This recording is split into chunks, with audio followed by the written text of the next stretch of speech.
Bruce Wayne again with one of my adventurous stories. So when I was a young man, I grew up for the first 15 years of my life in Jamaica, in the Caribbean. And the neighborhood that we lived in was called Portmore, and it's in the parish of St. Catherine. St. Catherine is one of there's like 13 or 14 parishes in Jamaica. And so Portmore was one of the cities, and then within the city there was a town that was called Independence City.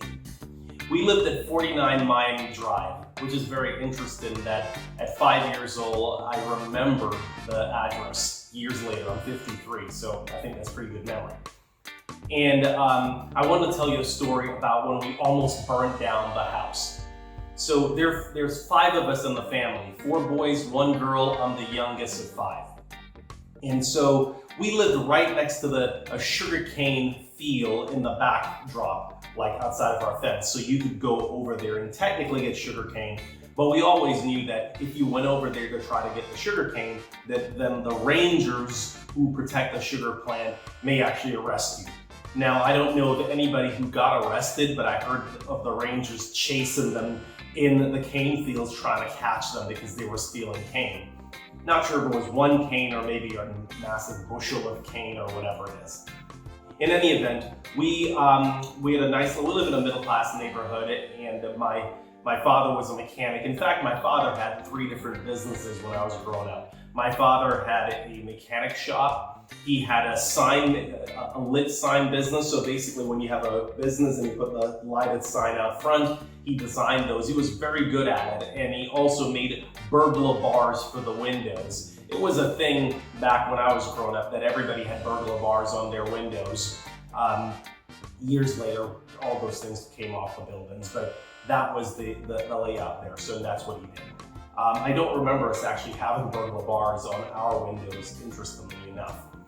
However, we lived on Miami Drive, and in addition to that, in addition to my father having 3 businesses, my mother also had a business that also.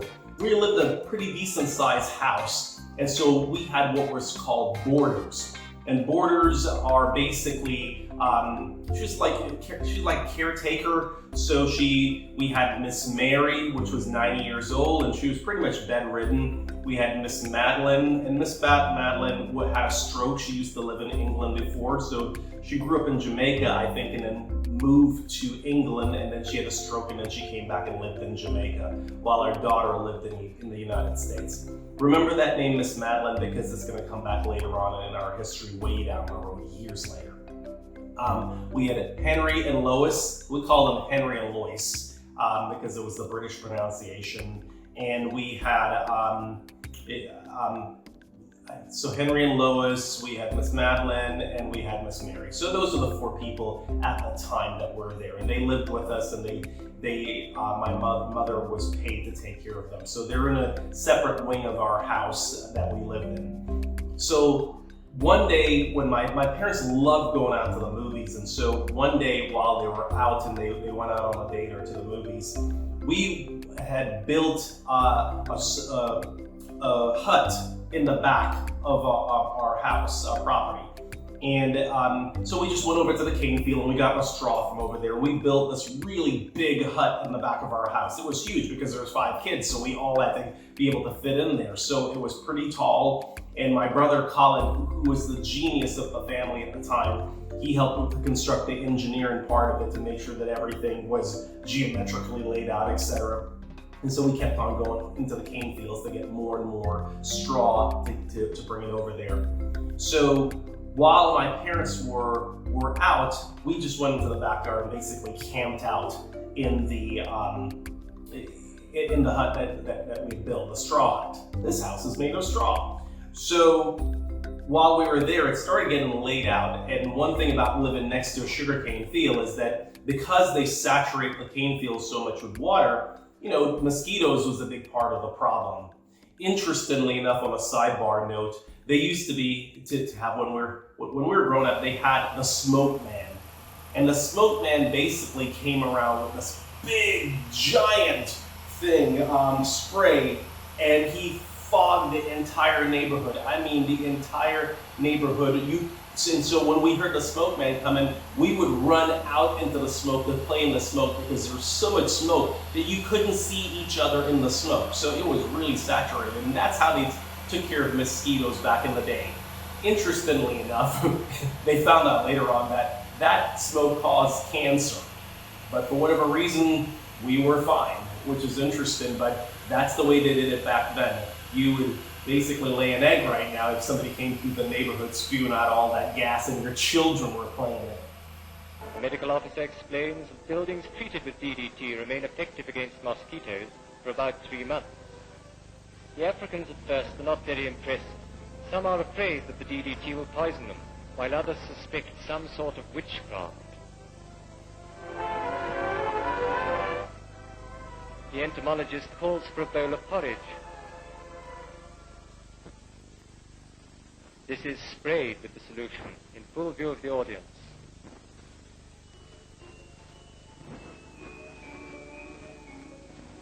He now eats several spoonfuls of the mixture to show that the contaminated food is harmless.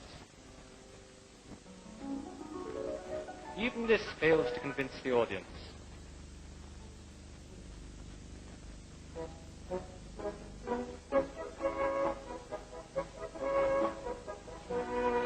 Arab Kipkoy is the chief spokesman and states his objections with eloquence. He says that the new medicine is a bad poison that may exterminate the whole tribe. In any event, back to the story of our little hut that we built there in the back. And so that all these mosquitoes are out and they're, we're getting stung up out in the back, and we certainly did not want to go in. So my brother Colin had made these bottle torches, so you have the kerosene at the bottom with a little wick on top and you light it. And things were working out fine. We're out there having a good time. And then a few mosquitoes went by him, and so my brother was trying to hit him like that. And Wayne is sort of the brawn of the family at the time. And Wayne decided, no, he's not going to do the clapping thing. And so he decided he's going to burn the mosquitoes. And you can see where the story's going to go. So he's sitting there and he's killing the mosquitoes. And then, of course, straw and fire does not go together very well. And so what happened is that, it caught fire, and then, we're trying to pull down the straw, and of course it's like gasoline on there, and it just spread really, really fast. And we ran out of there. My brothers were freaked out, and then we had the hose in the backyard. And so I grabbed the hose, and I decided, I'm the fireman. I'm making fireman sounds, and trying to put out the fire. And then our neighbors from next door look across it, and they're like, blown away, like, these kids are burning down the house. And so, my brother's getting, other buckets, and we're trying to put out the fire. And ultimately, we did put out the fire. And so we cleaned up everything nicely afterwards, because one of the things we're good at is clean up stuff as boys to make sure there's no evidence. And so once we cleaned up everything, we went to bed, and we thought we got away with it. But then the next day, the neighbor actually ratted us out. So we never really liked that neighbor after that.